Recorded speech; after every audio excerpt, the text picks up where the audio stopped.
Hello all, welcome back to the Blink IoT video series. In this video we will see how to control dual devices in a single project.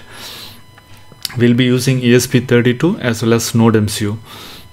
ESP32 at D22 we will be connecting an LED and a resistor to ground, and to NodeMCU at GPU of 5, which is D1, there we will connect an LED to ground through a resistor. Now let us see the Blink app.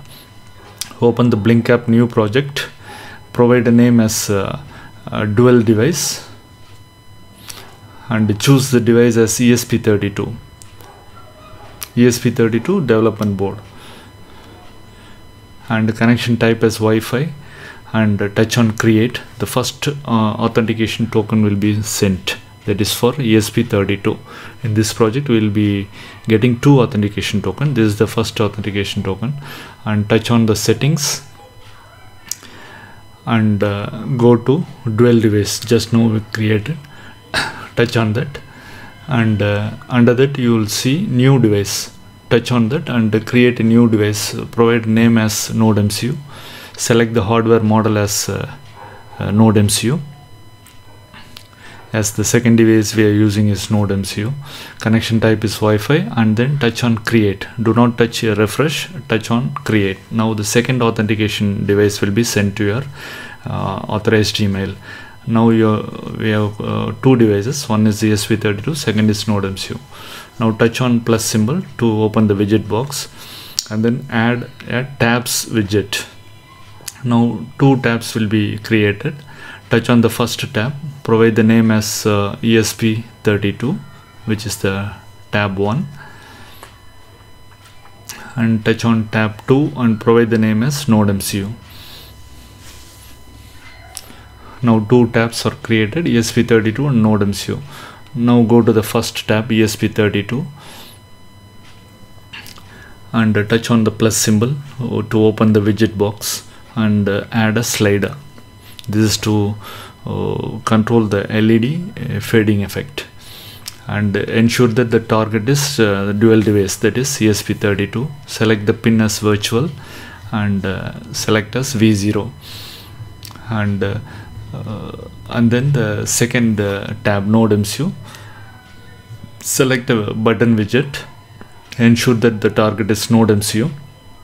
Select the pin as digital D1, which is GPU of 5. Select the type as switch. Now we have added a button to the NodeMCU and a slider to ESP32. Now let us see the coding. First we will see the coding for ESP32. To start with, three header files are included: Wi-Fi.h, Wi-Fi client.h, and then Blink simple ESP32.h. And then pin D22, which we have connected LED, is declared as PWM pin, that is assigned as variable, byte variable. At D22 we have connected an LED. Then we have to provide the authorization code. We have received two authorization codes in our authorized email. You have to select the correct authorization code. That is, the first one is for device, dual device.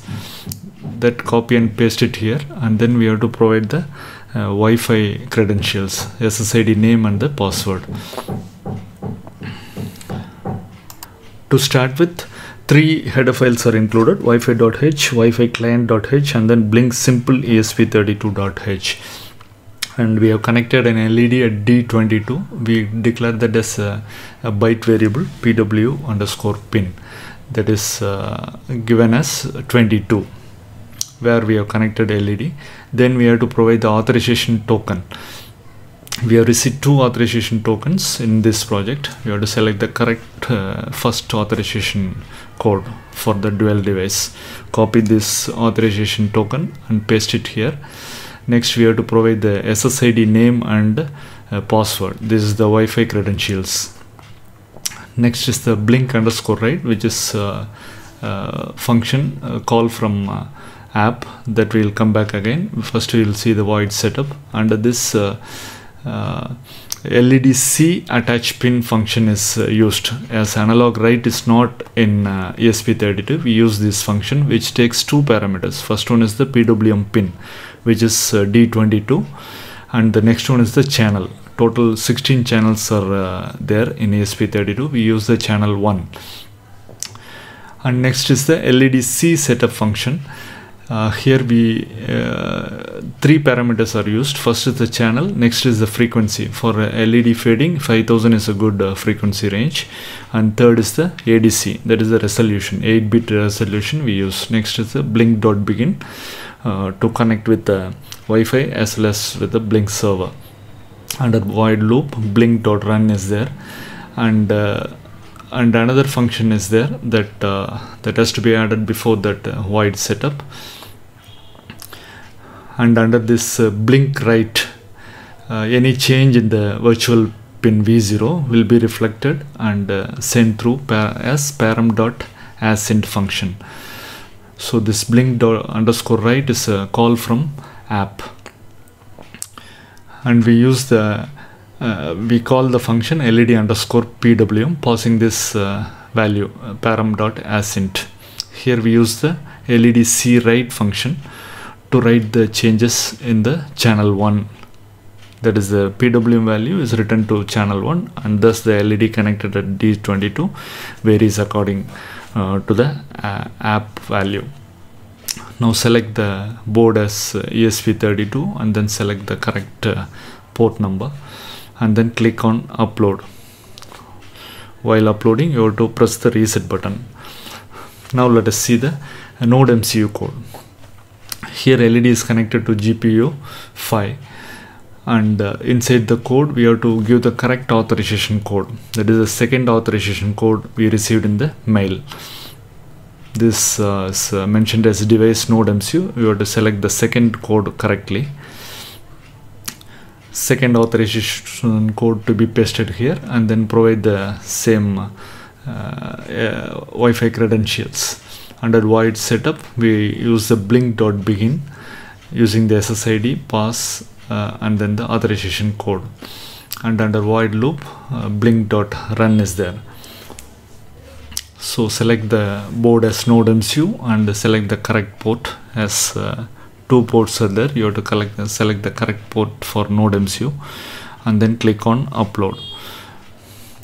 Now the code is uploaded to node MCU as well as to ESP32. Now go to the app, touch on play button. Now both the devices are online. Select the node MCU tab, touch on the button. Now you can see node MCU LED is operating on off, that is connected to GPU 5. And select the tab as ESP32 and touch the slider to the other end. You can see the LED fading.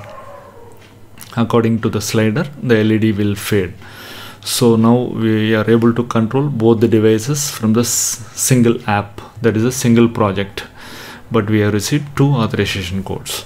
So node MCU can also be controlled, as well as ESP32 can also be controlled from the same app. Thank you for watching.